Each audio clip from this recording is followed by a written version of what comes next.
खबर पंजाब से, जो केंद्र सरकार के कृषि कानूनों के खिलाफ विधानसभा में बिल पास करने वाला देश का पहला राज्य बन गया है। लेकिन सवाल है कि पंजाब के कृषि बिल में है क्या?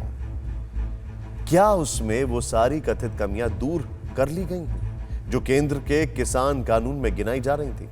केंद्र के कानून को लेकर करीब 1 महीने से पंजाब में आंदोलन चल रहा है, लेकिन पंजाब सरकार के बिल में खोदा पहाड़ और निकली चुईया जैसा हाल है। समझिए इस रिपोर्ट में।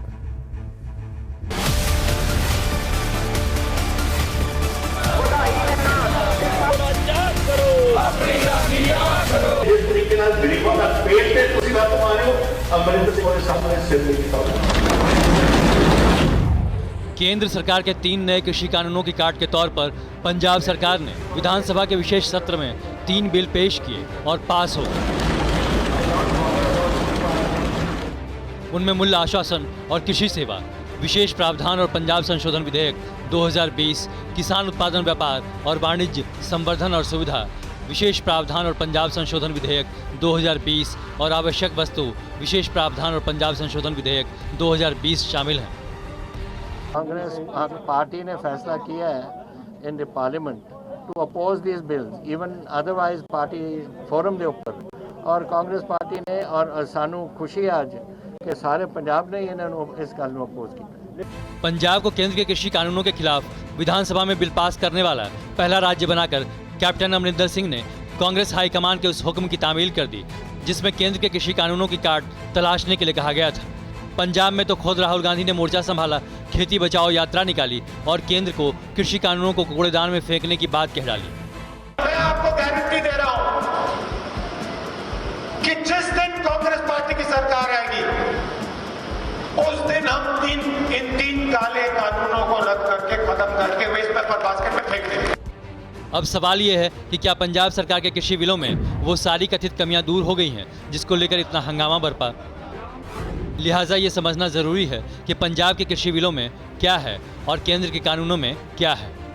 पंजाब सरकार के कृषि बिलों के मुताबिक एपीएमसी में कोई बदलाव नहीं होगा।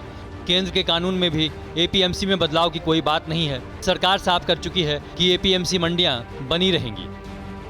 पंजाब सरकार के कृषि बिलों के मुताबिक अगर कॉन्ट्रैक्ट फार्मिंग में कुछ विवाद होता तो वो किसी अदालत में जा सकता है, लेकिन अदालत से इंसाफ मिलने की समय सीमा तय नहीं है। जबकि केंद्र के किसान कानून के हिसाब से किसान एसडीएम या डीसी के पास ही जा सकता था, जिन्हें 30 दिन में मामले का निपटारा करना होगा। मतलब ये कि करीब 1 महीने से जिस तरह सियासी हवाबाजी हो रही है कि केंद्र के कानून में ऐसा है वैसा है और उसमें जब बदलाव करने की बारी तो पंजाब सरकार कोई आमूलचूल परिवर्तन नहीं कर सकी। हाँ, जिस एमएसपी को लेकर सबसे ज़्यादा भ्रम फैलाया गया, जिसके चलते करीब 1 महीने से पंजाब में किसान पटरियों पर बैठे हैं, सिर्फ उस मुद्दे पर कुछ अलग किया है।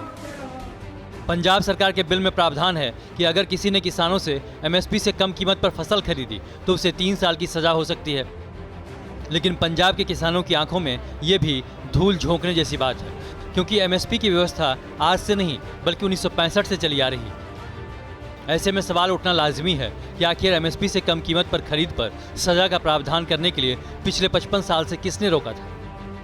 इसके अलावा पंजाब सरकार के एमएसपी पर किए प्रावधान को लेकर एक और बात भी है, और वो ये कि केंद्र सरकार ये साफ कर चुकी है कि एमएसपी की व्यवस्था जारी रहेगी, अभी भी जारी है और आगे भी बदस्तूर जारी रहेगी। न्यूज़ टॉप 9 रोज सुबह 7 बजे और शाम 7 बजे सिर्फ TV9 भारतवर्ष पर।